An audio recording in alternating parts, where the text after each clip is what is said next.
कालक कार की डिलीवरी भाई काफ़ी स्लो हो रही है। बहुत सारे भाइयों को कार जल्दी में चाहिए थी। बेस वेरिएंट्स के ऊपर कोई इन्फॉर्मेशन नहीं आ रही है। एग्जैक्ट कोई डिलीवरी डेट भी नहीं दी जा रही है। जिन भाइयों ने स्टार्टिंग में बुक करी थी कालक कार दिसंबर के स्टार्टिंग में, उनको भी अभी तक एग्जैक्ट कोई भी डाटा नहीं दिया जा रहा है।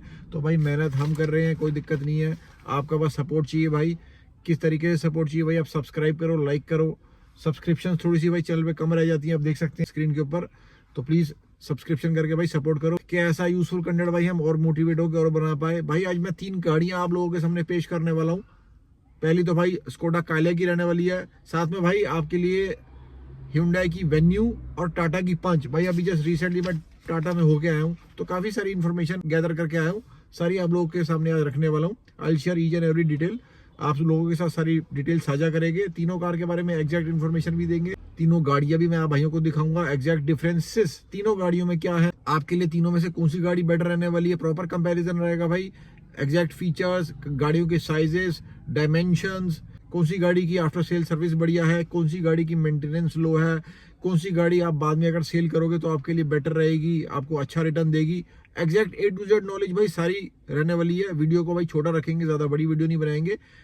इंपॉर्टेंट इन्फॉर्मेशन जल्दी से जल्दी कवर करेंगे। सबसे पहले भाई तीनों कार के साइजेस में क्या डिफरेंस है मैं आपको बता देता हूँ। तीनों गाड़ियों के साथ ही बता दूंगा मैं आपको भाई, ठीक है। सबसे पहले मैं आपको कालिया का बता देता हूँ। कालिया के अंदर भाई जो आपको लेंथ मिल रही है वो 3995 mm की रहती है। विथ इसकी 1783 mm की है। हाइट 1619 mm है। व्हील बेस 2566 mm है, बहुत ही बेहतरीन है। बूट स्पेस कार की 446 लीटर आ जाती है। साथ में भाइयों मैं अब आपको टाटा पंच की बता देता हूँ। इसके अंदर आपको जो लेंथ रहेगी 3827 with 1742, height 1615 mm, wheel base 2445 mm। तो थोड़ा सा आपको ये जो है काइलैक से कम लगेगा, क्योंकि भाई ये माइक्रो एसयूवी कार है, लेकिन पर्पस प्रॉपर सॉल्व करती है। कार में किसी टाइप का कोई इशू नहीं है। बहुत ही एक तगड़ी कार है भाई। एक तरीके से टाटा को इसने बहुत ज्यादा नाम दिया गाड़ी ने, और मारुति सुजुकी को भाई इसी कार ने जो है वो सोचने के लिए मजबूर किया कि भाई किस तरीके से कार की सेल बढ़ाई जाए। तो इतनी तगड़ी गाड़ी है कि इतनी ज्यादा सेल करती है कि इवन जो भाई लीडिंग मैन्युफैक्चरर या लीडिंग सेलर है कार्स के अंदर इंडिया के अंदर बहुत ही सालों से, उसको भी भाई सोचने के लिए इस कार ने ही मजबूर किया है। टाटा पंच इतनी सक्सेसफुल कार है। टॉप 10 सेल्स में भाई हर मंथ ये कार रहती ही रहती है। अब भाई तीसरी कार जो Hyundai वेन्यू है उसका आपको क्या रहने वाला डायमेंशन ये भी बता देते हैं। इसकी लेंथ आपको रहेगी 3995 mm, जो एग्जैक्टली सेम है काइलैक से और पंच से ज्यादा है ऑब्वियसली। इसकी जो विथ रहेगी वो 1770 mm की रहेगी, जो काइलैक से कम है और टाटा पंच से थोड़ी सी ज्यादा है। हाइट की बात करें भाई इसकी 1617 mm की रहती है, जो ऑलमोस्ट सिमिलर है। भाई हाइट के मामले में आप देखोगे तीनों गाड़ियों में बहुत ज्यादा फर्क नहीं कह सकते, 1 या 2 mm का तीनों कार में फर्क है। तो हाइट के मामले में कुछ भी फर्क नहीं है। गाड़ी में फर्क आ रहा है तो भाई विथ का और लेंथ का आ रहा है जो फर्क आ रहा है। और वेन्यू का जो व्हील बेस रहता है भाई आपको 2500 mm का रहने वाला है। तीनों गाड़ियों की भाई मैं आपको प्राइसेस भी बता देता हूँ क्या है। जो अभी बहरहाल के लिए भाई कालिया कार का प्राइस है, जो इसका क्लासिक वेरिएंट है, इसका आपको पड़ता है भाई 7.89 लाख। एक्स शोरूम से स्टार्ट हो रहा है। कितने टाइम तक ये रहेगा ये भी देख लेते हैं भाई। एक्सपेक्ट तो ये किया जा रहा है कि ये हाइक मारेंगे। उसके बाद जो आपकी टाटा पंच है 6 लाख रुपए से 6,20,000 रुपए का इसका स्टार्ट हो जाता है भाई बेस वेरिएंट्स का प्राइस एक्स शोरूम। और वेन्यू का जो एक्स शोरूम प्राइस है भाई वो आपको पड़ जाती है 7.94 लाख की। तो इसमें सबसे ज्यादा कम रेट की और वैल्यू फॉर मनी अगर आप बात करें तो इसमें टाटा पंच है, जिसका रेट काफी ज्यादा कम है। दोनों कार से अराउंड 2 लाख रुपए का कम है इसका। तो अगर आप भाई प्राइस के हिसाब से देखते हैं तो ये दोनों कार को बीट कर जाती है। अब भाई तीनों कार्स के इंजन्स का डिफरेंशिएट मैं आपको बता देता हूँ क्या रहने वाला है। जो आपको काइलैक है उसके अंदर आपको जो इंजन आ जाता है वो 1.0 लीटर का टर्बो TSI इंजन है। ये वो इंजन है जो पोलो में भी यूज हो रहा था और इवन जो कोशा के बेस वेरिएंट्स में यूज होता है। इसके अंदर 85 किलोवाट की धमाकेदार पावर निकल के आती है और 178 न्यूटन मीटर की टॉर्क है। ये आपको 6 स्पीड कन्वर्टर के साथ भी आ जाता है। वहीं पे हम बात कर लेते हैं भाई टाटा पंच के अंदर क्या इंजन आता है। इसके अंदर आपको 2 इंजन के ऑप्शन मिल जाते हैं, पेट्रोल के और CNG के। जो पेट्रोल में है वो 1.2 लीटर का रेवोट्रॉन इंजन है, ये टर्बो में नहीं आती है। इसके अंदर आपको जो पावर निकल के आती है वो 64.6 किलोवाट की power for the petrol engine है और 54 किलोवाट फॉर CNG है। टॉर्क की बात करें तो 115 न्यूटन मीटर टॉर्क पेट्रोल वाला इंजन के लिए और 103 न्यूटन मीटर टॉर्क CNG वाले इंजन के लिए। तो पावर आप देख सकते हैं कि पंच के अंदर काफ़ी कम है। क्योंकि इसके अंदर एक तो टर्बो इंजन भी नहीं है, लेकिन ये भाई माइलेज के मामले में जब बात आती है तो सारी गाड़ियों को पिछाड़ने का मादा रखती है। उसके बाद वेन्यू के इंजन्स की बात करते हैं। इसमें आपको 3 टाइप के इंजन मिल जाते हैं। एक 1.2 लीटर का पेट्रोल इंजन नॉन टर्बो के अंदर, एक 1.0 लीटर का इंजन टर्बो GDI के साथ, और तीसरा 1.5 लीटर का डीजल CRDI इंजन। तो जो 1.2 लीटर का नॉन टर्बो इंजन है वो आपको देता है 61 किलोवाट की पावर।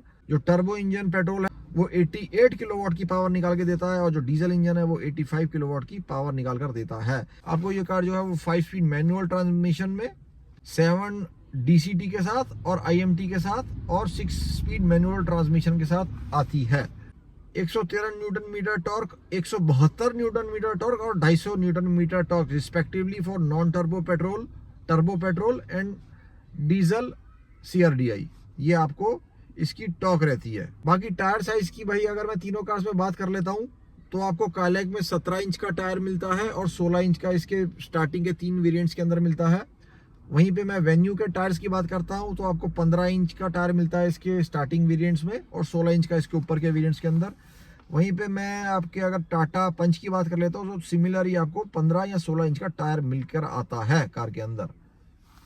तो भाई ये नहीं है कि टाटा पंच किसी भी तरीके से इन दोनों कार से पीछे रह रही है। बहुत सारी चीजों में आपको हाइट वगैरह हो गई या जैसे टायर साइजेस वगैरह होगा, काफी सारी चीजों में भाई टक्कर देती है ये इवन सब 4 मीटर कार्स को। अब भाई तीनों कार की माइलेजेस की हम बात कर लेते हैं। जो आपकी कालैक है उसके अंदर 1.0 लीटर का टर्बो TSI इंजन है जो सिटी के अंदर अराउंड 10-11 के आसपास की एवरेज निकाल कर देगा आपको।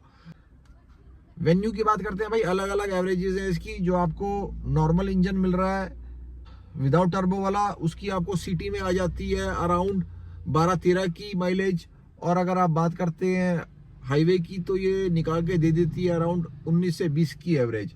टर्बो GDI का जो इंजन है वो सिमिलर ही एवरेज निकाल के देता है, जो आपको कालैक निकाल के दे रही है अराउंड 10-11 के आसपास की देगा, और वही हाईवे पे भी सिमिलर ही देगा अराउंड 15-16-17 के आसपास घूमेगी भाई। और जो डीजल इंजन है उसकी एवरेज थोड़ी सी बेटर है इसके अंदर, सिटी में अराउंड 13 के आसपास और हाईवे पे मान के चलो भाई 19 से 20 के आसपास। अब भाई बात करते हैं कि टाटा पंच क्यों जीतती है। इवन इसका पेट्रोल इंजन भी लेंगे तो अराउंड 18-19 के आसपास सिटी में दे देती है भाई ये माइलेज, और अगर आप CNG लेते हो तो भाई वारे न्यारे हो जाते हैं, काफी ज्यादा देती है। जो आपकी निकल के आती है अराउंड 20 के आसपास की सिटी के अंदर और 25-26 तक भी चली जाती है भाई हाईवे के ऊपर। तो CNG के अंदर बहुत तगड़े तरीके के साथ इस कार को ट्यून किया गया है, तभी भाई ये मारुति की कार्स को बीट कर पा रही है बिकॉज ऑफ द माइलेज, और इसके अंदर 5 स्टार रेटिंग भी है। वहीं हम बात कर लेते हैं कालैक की, वो भी टेस्ट हो चुकी है, उसके अंदर भी आपको 5 स्टार रेटिंग मिलती है। साथ में हम अगर बात करते हैं वेन्यू की तो उसके अंदर 4 star for adult and 3 star for child मिलती है। तो उसके अंदर थोड़ा सा सेफ्टी का इशू आ जाता है जब आप वेन्यू की बात करते हैं। वहीं पे आप अगर बात करते हैं कालैक की तो उसके अंदर आपको 6 airbags from the base variant मिलने शुरू हो जाते हैं। वहीं आपको टाटा पंच में भी 5 स्टार रेटिंग अचीव हुई है। कुछ खास फीचर्स की बात कर लेते हैं भाई हम तीनों गाड़ियों के फटाफट। इसके अंदर आपको अगर कालैक की बात करते हैं तो बेस वेरिएंट से ही आपको हाइट एडजस्टेबल मिल जाती है ड्राइवर सीट वाली, साथ में आपको टिल्ट एंड टेलीस्कोपिक स्टीयरिंग मिल जाता है, 6 एयरबैग्स मिल जाते हैं, धमाकेदार सेफ्टी मिल जाती है starting from the base variant itself. वहीं अगर आप वेन्यू की बात करते हैं आपको हिल होल्ड कंट्रोल मिल जाता है वेन्यू के बेस वेरिएंट में, जो आपको कालैक के बेस वेरिएंट में नहीं मिल रहा। वहीं आपको 60-40 स्प्लिट सीट भी मिल जाती है जो आपको कालैक के बेस वेरिएंट में नहीं मिल रही है। अब भाई तीनों कार्स की मेंटेनेंस की बात कर लेते हैं। यहाँ पे भाई अगर मैं मेंटेनेंस की बात करूंगा तो Hyundai वेन्यू जो है वो क्लियर विनर निकल के आती है, क्योंकि कार की मेंटेनेंस इवन स्पेयर पार्ट्स वगैरह इजीली ओपन मार्केट में आपको अवेलेबल हो जाते हैं। काफ़ी सारे सर्विस पॉइंट्स बने हुए हैं Hyundai के जगह जगह पे, आप इजीली जो है इसकी कार की सर्विस करा सकते हो भाई। जो टाइमली सर्विसेज होती हैं 1 साल के अंदर या आपकी 1000 किलोमीटर 10,000 किलोमीटर आप इजीली करा सकते हैं। इनके पॉइंट्स सर्विस सेंटर के जगह जगह पे खुले हैं। वहीं पे आपको स्कोडा कालैक के पॉइंट्स थोड़े से आपको भाई देख लेने चाहिए कार परचेज करने से पहले कि आपका कहाँ पे है। अगर 300-400 किलोमीटर की दूरी पे है तो आप कैसे मैनेज करेंगे भाई कार परचेज करने से पहले एक बार ये देख लीजिएगा, क्योंकि इसके स्पेयर पार्ट्स भी थोड़ा सा दिक्कत हो सकती है मिलने में, क्योंकि कार एक तो भाई अभी जस्ट लॉन्च हुई है और स्कोडा के पार्ट्स थोड़े से दिक्कत आ जाती है भाई ऊपर मार्केट में एसेसरीज में मिलने में। और टाटा की बात करें तो उनके भी काफी सारे पॉइंट्स आपको जगह जगह पे आज की डेट में मिल जाएंगे, और स्पेयर पार्ट्स भी टाटा पंच के इजीली ओपन मार्केट में अवेलेबल आज की डेट में हो गए हैं, क्योंकि भाई इतनी ज्यादा बिकती है ये गाड़ी, इस वजह से भाई ना चाहते हुए भी सब लोग रख ही लेते हैं इसके पार्ट्स। मेंटेनेंस कॉस्ट की भी साथ में बात कर लेते हैं भाई। इसमें मेंटेनेंस कॉस्ट सबसे कम आपको टाटा पंच की पड़ने वाली है। एक तो भाई ये खर्चा ही बहुत कम देगी आपको भाई, स्पेयर पार्ट्स में आपको ज्यादा खर्चा करना ही नहीं पड़ेगा, बहुत लो कॉस्ट ऑफ मेंटेनेंस है इस कार की, इसीलिए इतनी ज्यादा बिक रही है, पसंद भी करी जा रही है। और भाई टाटा को इस कार की फेसलिफ्ट भी निकालने की जरूरत नहीं पड़ी है, क्योंकि इतनी सक्सेसफुल ऑलरेडी कार है, इतनी ज्यादा धड़ल्ले से बिक रही है, तो भाई क्यों ही निकालेंगे वो फेसलिफ्ट भी। वहीं आपको काइलैक की मेंटेनेंस थोड़ी सी ज्यादा पड़ सकती है, पड़ेगी तो भाई आपको वेन्यू की भी एक्सपेंसिव, लेकिन यहाँ पे काइलैक की मेंटेनेंस अगर आप सर्विस बाद में कराएंगे, जो आपकी चार्ज सर्विस होती है, तो आपको काइलैक की थोड़ी सी ज्यादा पड़ेगी, even in comparison of venue. अब भाई रीसेल मार्केट में इनकी क्या रहने वाली, इसके बारे में भी साथ के साथ बात कर लेते हैं हम लोग। देखो रीसेल मार्केट के अंदर टाटा पंच की बहुत ही अच्छी रीसेल वैल्यू है। अगर आप भाई इस कार को 8-10 साल बाद भी बेचते हैं तो आपको इजीली जो है इसके कस्टमर मिल जाएंगे। और आपने अगर 7-8 लाख रुपए इन्वेस्ट करके कार खरीदी है ऑन रोड प्राइस पे, तो आप 8-9 साल बाद भी इसके अराउंड 4-4.5 लाख रुपए ले सकते हो, क्योंकि इस टाइप का प्यार इस कार को दिया गया है।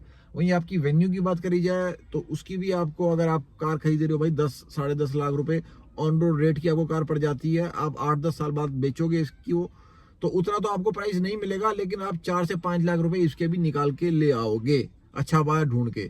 काइलैक की बात करी जाए भाई, अभी जस्ट न्यू कार आई है, स्कोडा के बायर्स ढूंढने भी थोड़ी सी दिक्कत हो जाती है भाई। अगर आपको स्कोडा लवर कोई मिल गया तो आप इसके 4-5 लाख रुपए निकाल लोगे अच्छे से 8-10 साल बाद अगर आप बेचते हो। अगर आपको नहीं मिला तो भाई आपके सालों के साल निकल जाएंगे। अगर आपने गाड़ी अपने साथ रखनी है, इंजन बहुत बढ़िया है, तगड़ा रिफाइंड टर्बो TSI इंजन है, सालों साल साथ देने वाला इंजन है। अगर आपका अभी भी कोई डाउट है, you are free to ask in the comments box. मैंने काइलैक के ऊपर काफी सारा इंपॉर्टेंट कंटेंट बना के रखा हुआ है। काइलैक कार के ऊपर आप कैसे डिस्काउंट्स ले सकते हो, किस तरीके से आप बेस वेरिएंट्स की जो डिलीवरी है वो जल्दी लेने के लिए प्रयास कर सकते हो। अगर आपने क्लासिक या सिग्नेचर वेरिएंट बुक किया है तो उसको किस तरीके से आप मॉडिफाई करके प्रेस्टीज लेवल्स तक पहुंचा सकते हो। मैं जो सारी इंपॉर्टेंट वीडियोस है इस बारे में मैं नीचे पिन कमेंट में आपको डाल रहा हूं। आप कमेंट्स खोलेंगे तो आपको उन वीडियोस का लिंक दिख जाएगा। अगर भाई आप पहले सब्सक्राइब करना भूल गए थे, प्लीज आप सब्सक्राइब करें। ओके फ्रेंड्स, जय हिंद, जय भारत।